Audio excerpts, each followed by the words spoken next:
میں انشورنس کے حوالے سے ایک سوال کرنا چاہتا ہوں کہ لائف انشورنس جو لوگ کرواتے ہیں آیا اسلام میں اس کی اجازت ہے یا نہیں؟ اصل میں یہاں اس کو کہوں گا آپ سے کہ ایک تو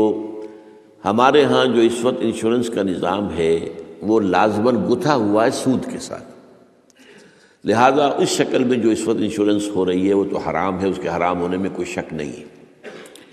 البتہ یہاں پر پیور انشورنس کی بات اگر کی جائے جس کے اندر کہ کوئی سودی معاملہ نہ ہو، کیونکہ وہ پھر انویسٹ کرتے ہیں اور اس کا بھی پھر وہ جو ہے وہ نفع دیتے ہیں، وہ سب کچھ ہے، وہ سارا معاملہ ہے۔ اسی لیے جس نے کوئی بڑا بینک بنایا اس نے 7 انشورنس کمپنی بنا لی، حبیب بینک بن گیا، حبیب انشورنس کمپنی بن گئی، وغیرہ وغیرہ۔ آدم جی بینک تھا، آدم جی انشورنس بن گئی۔ البتہ یہ ہے کہ جہاں تک ایک مثلاً یہ کہ ایک انشورنس اس طرح کی ہے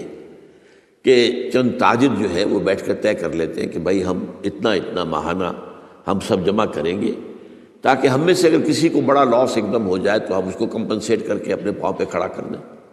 تو اس کو کوئی حرام نہیں کہہ سکتا، جائز ہے۔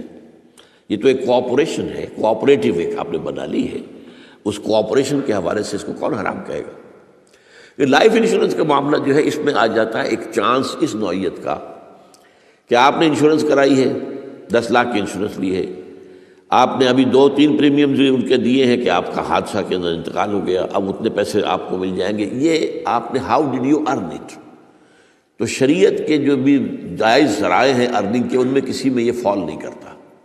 یہ تو چانس کی بات ہو گئی، جیسے جوئے کے اندر چانس ہوتا ہے، آپ کا داؤ لگ گیا تو آپ کو جو ہے وہ 12 ہو گئے، اور نہیں تو ظاہر بات ہے کہ آپ کی اپنی رقم بھی گئی۔ اسی طریقے سے یہ ہے کہ اگر وہ آپ نے جتنا بھی رقم جو ہے دی ہے وہ ہو سکتا ہے کہ وہ آپ بالکل ٹھیک ٹھاک اس وقت تک رہیں۔ میں پورے نظام کو چونکہ جانتا نہیں ہوں اس لیے میں اس میں رائے ویسے دیا نہیں کرتا، اس میں میرے بیٹے سے آپ ذرا بات کر لیجیے کہ کسی وقت آ کر جنہوں نے PhD کے کورسز مکمل کیے ہوئے ہیں اسلامک اکنامکس میں، عاطف وحید،